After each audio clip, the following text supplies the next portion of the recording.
마음이 드셨다면 구독, 좋아요 꼭 부탁드리겠습니다. 고맙습니다. 시청자 여러분 안녕하십니까? 김동수입니다. 이 시간에는 한국은행의 기준금리 동결 내용인 통화정책 방향에 대해서 자세하게 여러분들과 함께 알아보는 시간을 갖도록 하겠습니다. 2019년 8월 30일 금융통화위원회는 다음 통화정책 방향 결정 시까지 한국은행 기준금리를 현 수준 1.50%에서 유지하여 통화정책 방향을 운영하기로 결정하였습니다.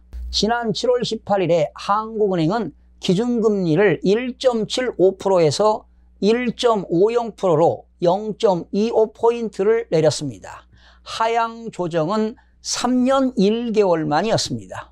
미국의 기준금리는 지난 7월 30일에 인하시켜 2.25%이고 현재 한국과의 기준금리 차이는 0.75%가 되겠습니다. 이번 한국은행이 기준금리를 동결한 배경은 과연 무엇일까요?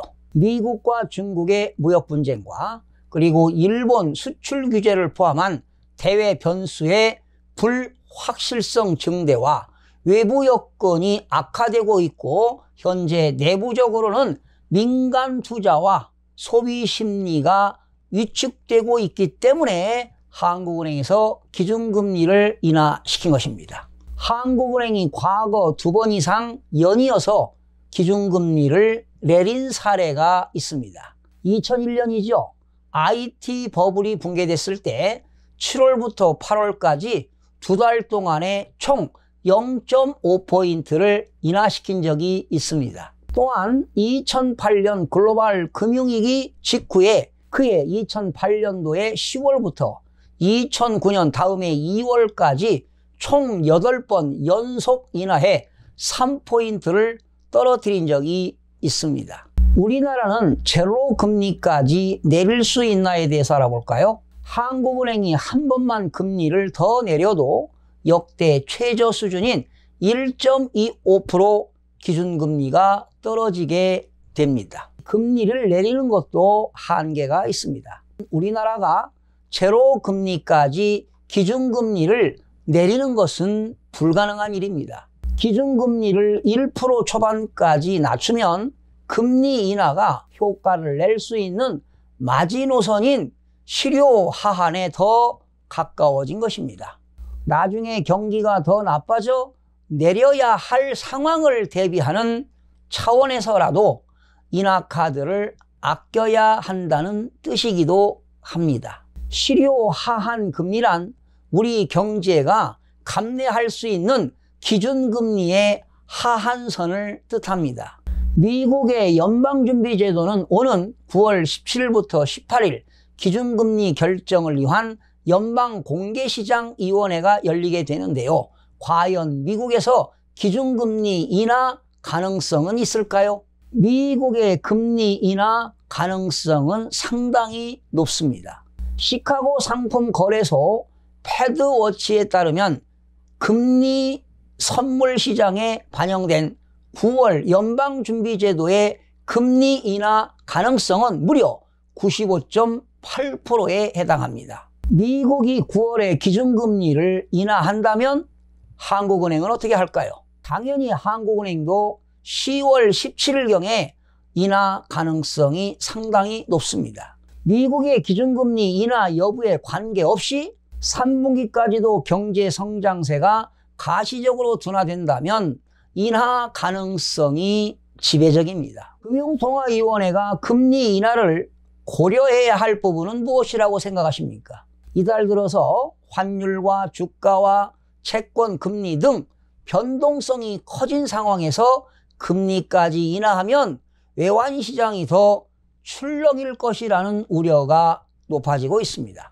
특히 가계부채 증가세와 상승세를 보이고 있는 서울 집값 역시 고민거리입니다. 한국은행에 따르면 2분기 가계부채는 전분기 대비 15조 4천억 원이나 증가를 했습니다. 서울 집값도 최근 2달 새 상승하고 있는데요. 기준금리를 내린 7월에 주택담보대출 금리는 사상 최저치인 연 2.64%까지 떨어져 가계부채 증가를 더욱더 부채질하고 있습니다. 한국은행이 한 달 전 금리를 내린 만큼 일단 경기 진단에 집중하고 불확실성이 겉을 10월에 금리를 내릴 것으로 예상이 되어지는데요. 연내 기준금리를 결정하는 금융통화위원회는 10월 16일과 11월 29일 두 번이 남아있는데 아마 10월이나 11월에는 기준금리를 인하 가능성이 절대적으로 높아 보입니다. 금리 인하가 부동산 가격 상승을 다시 자극하고 가계부채 증가를 부채질할 가능성도 한국은행이 경계하는 것입니다. 한국은행 통화정책 방향에 대해서 살펴보겠습니다. 세계 경제는 교역이 위축되면서 성장세가 둔화되고 있습니다. 국제금융시장에서는 미국과 중국의 무역 분쟁 및 이에 따른 글로벌 경기 둔화 우려 등으로 주요국 국채 금리와 주가가 큰 폭으로 하락하는 등 가격 변수의 변동성이 확대되고 있습니다. 앞으로 세계 경제와 국제금융시장은 보호무역주의 확산 정도, 주요국의 통화 정책의 변화, 지정학적 리스크 등의 영향을 받을 것으로 보입니다. 미중 무역 분쟁의 격화로 인한 글로벌 경기 저점 통과 시점은 늦어지고 글로벌 경제에 미치는 부정적 영향력은 당초 예상보다 커질 것으로 보입니다. 특히 기업 수익성 악화, 원화 약세 압력 확대는 코스피 지지력을 약화시키는 변수입니다. 코스피 지수가 1900포인트가 붕괴될 수도 있습니다. 앞으로 국내 경제는 미중 무역 분쟁 심화, 지정학적 리스크 증대 등으로 성장 전망 경로의 불확실성이 한층 증가될 것으로 보여집니다. 지금 한국 경제는 일본의 수출 규제까지 겹쳐 복합 위기에 직면해 있습니다.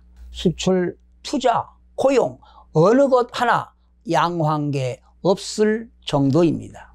7월 실업률은 3.9%는 2000년 이후 최고치를 기록했고 실업급여 신청자는 10만 명을 훌쩍 넘어 최악의 상황입니다. 소비자 물가는 석유류와 농축산물 가격 하락 등으로 오름세가 0%대 중반으로 낮아졌습니다. 근원 인플레이션율은 0%대 후반을, 일반인 기대 인플레이션율은 2% 수준을 나타내었습니다.